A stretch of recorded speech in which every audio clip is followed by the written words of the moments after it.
सभी सदग्रंथों का जानकार होता है, वो सतगुरु होता है।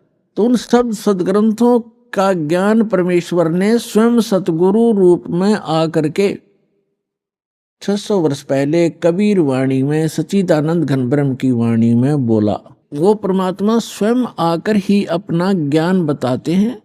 वो वास्तव में गुरु होते हैं और उनके द्वारा बोली गई अमृतवाणी लिपिबद्ध की जाती है। वो सूक्ष्म वेद है, सच्चिदानंद घन ब्रह्म की वाणी है, वो कबीर वाणी है।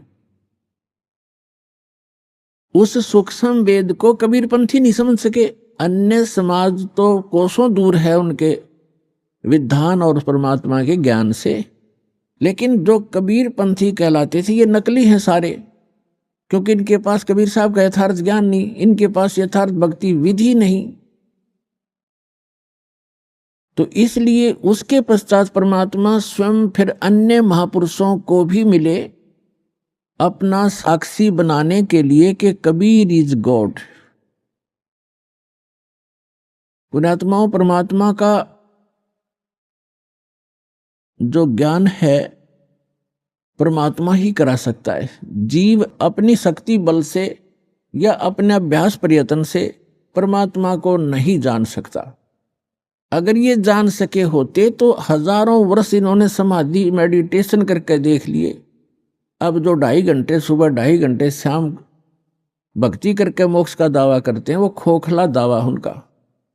हजारों वर्ष उन्होंने इस शरीर में खूब टक्कर मार ली और लास्ट में कह दिया गॉड इज फॉर्मलेस, परमात्मा निराकार है, परमात्मा का केवल प्रकाश देखा जा सकता।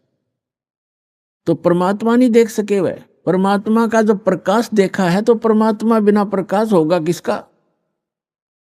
वो तो ऐसा है जैसे ये शरीर है हमारा, ये ऐसा है जैसे किसी सरोवर तालाब के साथ में कोई मकान बना हो, कोई महल बना हो, और उस सूर्य का प्रकाश उस सरोवर के जल से रिफ्लेक्ट होकर, प्रतिबिंब होकर के, और उस मकान की किसी छत पर लग रहा हो, तो वहां उसका प्रकाश तो सूर्य का है, लेकिन वो सूर्य नहीं है। और कोई ये कहे ये प्रकाश तो सूर्य का है जो घर में हम देख रहे हैं, लेकिन सूर्य निराकार है, तो क्या वो बुद्धिमान व्यक्ति हो सकते? तो इस शरीर रूपी महल में उस परमात्मा का रिफ्लेक्टेड यानी प्रतिबिंब देखते हैं ये लोग, और लास्ट में इन्होंने यही मान लिया कि परमात्मा निराकार है, परमात्मा का केवल प्रकाश देखा जा सकता है त्रिकुटी में या जहां भी वो ध्यान का व्यर्थ प्रयत्न करते। तो परमात्मा बिना प्रकाश किसका हो गया वो?